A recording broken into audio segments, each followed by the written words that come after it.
بسم اللہ الرحمن الرحیم. درود بھیجے گا محمد و آل محمد. صلی علی محمد و آل محمد وعجل فرج. ہمارے یہاں پاکستان میں صوفیاء کرام بہت اچھا ٹائٹل ہے. ہمارے پاکستان میں صوفیاء کرام بہت اچھا ٹائٹل ہے. تو مثلا تھرو آؤٹ پاکستان صوفیاؤں کے مراکز موجود ہیں، صوفیاء کے مراکز موجود ہیں، صوفیاء کرام کا احترام بھی ہے. عربی میں یہ لفظ اتنا اپریشیٹ نہیں کیا جاتا ہے. عربی میں جن کو صوفیاء کہا جاتا تھا ان کو بہت زیادہ پسند نہیں کیا جاتا تھا. ہمارے ہاں جن کو صوفیاء کہا جاتا ہے وہ معاملہ کچھ اور ہے، جہاں تک میری انڈرسٹینڈنگ ہے زیادہ تر کچھ اور ہے. البتہ یہ کہ جعلی بھی ہیں، ہم سب کو معلوم ہے. ہر قابل قدر فیلڈ کے اندر جعلی بھی ہوتے ہیں. میڈیسن میں جعلی ہوتے ہیں، صاحبان علم کے اندر ہوتے ہیں، سیاست میں جعلی ہوتے ہیں، بعد میں تو صرف جعلی ہی ہوتے ہیں، بعد میں جعلی ہوتے ہیں تو اس میں بھی جعلی ہوتے ہیں. لیکن بہرحال پاکستان میں مجموعی طور پہ صوفیاء کرام کا احترام ہے، بڑے عظیم الشان نام ہے اس کے اندر. لیکن اگر مثلا عرب تاریخ کی طرف جائیں اور وہاں جا کے دیکھیں بھئی یہ صوفیاء جس کو کہا جاتا تھا وہ صنف کیا تھی، وہ نہیں ہے جو یہاں پر صوفیاء کے نام سے مشہور ہے. اصلا صوفیاء کسے کہتے ہیں؟ صوف یا صوف، عربی میں صوف، صاد، اب عربی میں صاد کہیں گے اس کو لیکن اردو میں سواد کہتے ہیں. صاد واو فے جس کو عربی میں فا کہیں گے. صوف، صوف کا مطلب ہوتا ہے اون. صوفیاء کون تھے؟ عربی کی بات کر رہا ہوں، پاکستانی والی بات نہیں کر رہا ہوں. بعد میں کوئی مجھے پکڑ لے کہ آپ نے صوفیاء یا کب کی بے احترامی کرتی ہیں، ان کی بات نہیں کر رہا ہوں، ادھر کی بات کر رہا ہوں. وہ لوگ کون لوگ تھے؟ یہ وہ لوگ تھے جو دنیا کو حتیٰ اس حد میں جو انسان کی ذمہ داری ہوتی ہے وہ بھی ترک کر دیتے تھے. کیا مطلب؟ کوئی کام کاج نہیں کرتے تھے، اپنی دانش میں دنیا سے لا تعلق ہو جاتے تھے. لا تعلق ہونے کی ایک نشانی یہ ہوتی تھی موٹے موٹے کپڑے پہنتے تھے. موٹے کپڑے سے مطلب کیا ہے؟ مثلا جیسے بھیڑ کا اون ہوتا ہے اس سے کپڑے بنتے تھے. اب ہمارے ہاں تو بھیڑ کا اون کا کپڑا اتنا مہنگا ہوگا کہ کوئی خریدے گا ہی نہیں. لیکن وہاں پہ جب یہ کہتے تھے بھئی بھیڑ کے اون سے بنایا تو وہ بہت سخت قسم کا ایک اون ہوتا تھا. اس سے جو کپڑا بنتا تھا وہ انسان کے جسم کو اگر آج کوئی پہن لے تو کاٹ پیٹ کے رکھ دے گا سارا. وہ لوگ وہ پہنتے تھے. تو صوف کہتے تھے اون کو. صوفیاء ان لوگوں کو کہتے تھے جو نارمل لباس نہیں پہنتے تھے. یہ سخت کھردرا لباس پہنتے تھے، شہروں کے اندر نہیں رہتے تھے. یہ شہروں کے باہر کھنڈرات کے اندر، جس کو اس زمانے میں خرابے کہا جاتا تھا، کوئی جگہ برباد ہوئی بھی ہے وہاں جا کے بیٹھ جاتے تھے. اچھا، جو شہر والے ہوتے تھے وہ ان کو بڑی احترام کی نظر سے دیکھتے تھے، چونکہ وہ سمجھتے تھے کہ بھئی یہ اللہ والے لوگ ہیں، انہوں نے دنیا کو ترک کیا ہوا ہے، بیوی بچے نہیں ہوتے تھے ان کے، یہ سب ایسے ہی زندگی گزارتے تھے. تو مثال کے طور پر کوئی سوچتا تھا بھئی یہ بڑے اللہ والے ہیں تو وہ ان کے لیے رہنے کی ایک جگہ بھی بنوا دیتا تھا. اس جگہ کو اس زمانے میں خانقاہ کہتے تھے. یہ جو خانقاہ کہتے تھے یہ وہاں سے آیا ہے. صحیح ہے.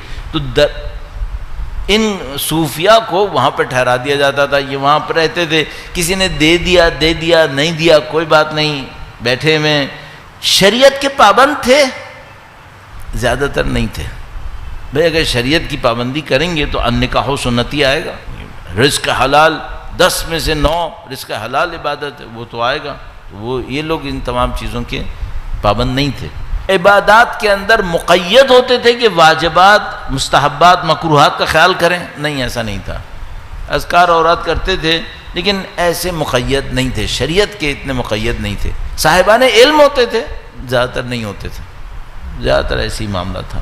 شہرت مل جاتی تھی. کیوں؟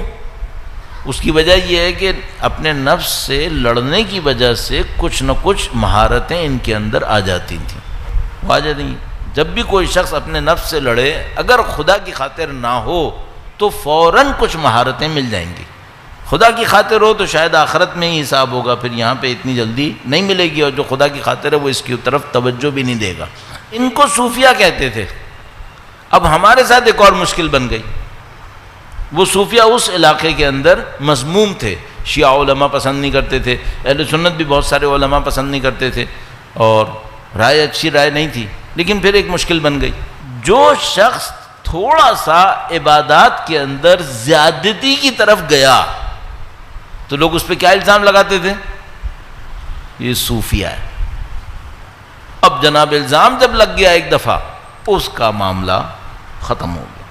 تو بڑے بڑے قابل قدر لوگوں پر، جن کو آج کے زمانے میں ہم اور آپ عزت کی نظر سے دیکھ رہے ہیں، اپنی زندگی میں صوفیہ کے الزام نے ان کا بہت زندگی اجیرن کر کے رکھ دیا.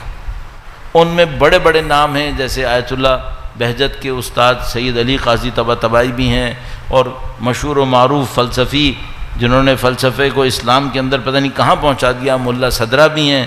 اور اس میں کچھ ایسے نام کہ جو انتہائی ڈسپیوٹڈ ہیں آج تک، تشیع میں بھی تسنن میں بھی، مثلا ابن عربی وغیرہ، یا مثلا اس سے پہلے جو عرفاء آئے جن کو صوفیہ کہہ دیا جاتا تھا، مثلا جناب علی حلاج، منصور حلاج وغیرہ.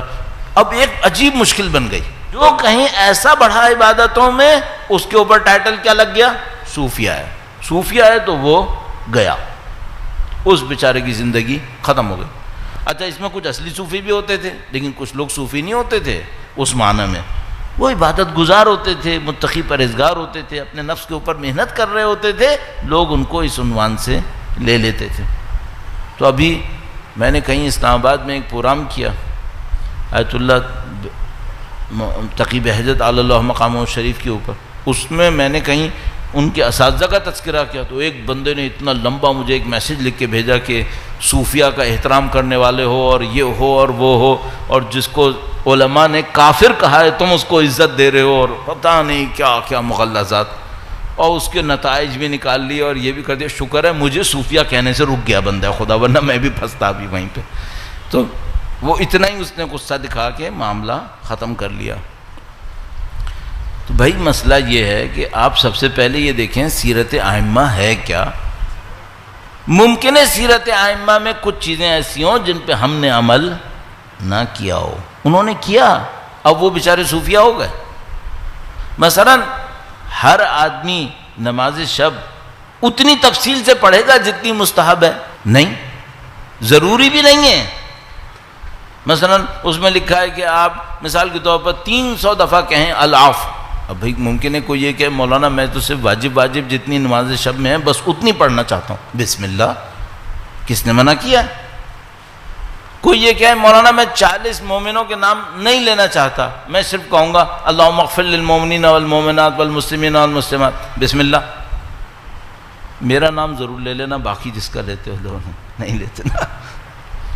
تو سب کے بھی بھائی آپ کی مرضی، آپ اس طرح پڑھنا چاہتے ہیں اس طرح پڑھیں، اس طرح پڑھنا. کوئی کہتا ہے بھائی میں نماز شب عشاء کے فوراً بعد پڑھنا چاہتا ہوں، پڑھ سکتا ہوں؟ ہاں پڑھ سکتے ہیں. نصف شب کے فوراً بعد پڑھنا چاہتا ہوں، پڑھ سکتے ہیں؟ بالکل پڑھ سکتے ہیں. سورہ نہیں پڑھنا چاہتا، مت پڑھو، سب چلے گا، سب چلتا ہے. یعنی چلے گا کیا مطلب حرام حلال کر رہا ہوں میں؟ نہیں، شریعت میں اجازت ہے. یہ اصل نماز شب اگر کوئی کہے مولانا پوری ثواب والی، وہ بھائی وہ فجر سے پہلے ہوتی ہے، کافی لمبی ہوتی ہے، اس کو بھی اس ٹائم میں چھوٹا کر کے پڑھ سکتے ہیں. لیکن اگر کوئی شخص واقعاً اپنی عبادتوں کے اندر اتنی جگہ پہنچ گیا ہے کہ وہ نماز شب 2 گھنٹے پڑھتا ہے، تو اب یہ صوفیہ ہو گیا کیا؟ نہیں، کہاں سے صوفیہ ہو گیا؟ اب اگر کوئی شخص مثال کے طور پر اپنی عبادتوں کو تنہائی میں پڑھنا چاہتا ہے، تنہائی میں جا کے کچھ دعائیں پڑھنا چاہتا ہے، تو یہ صوفیہ ہو گیا. مثلا کیا اہل بیت تنہائیوں میں جا کے نمازیں نہیں پڑھتے تھے؟ کیا تنہائیوں میں جا کے دعائیں نہیں پڑھتے تھے؟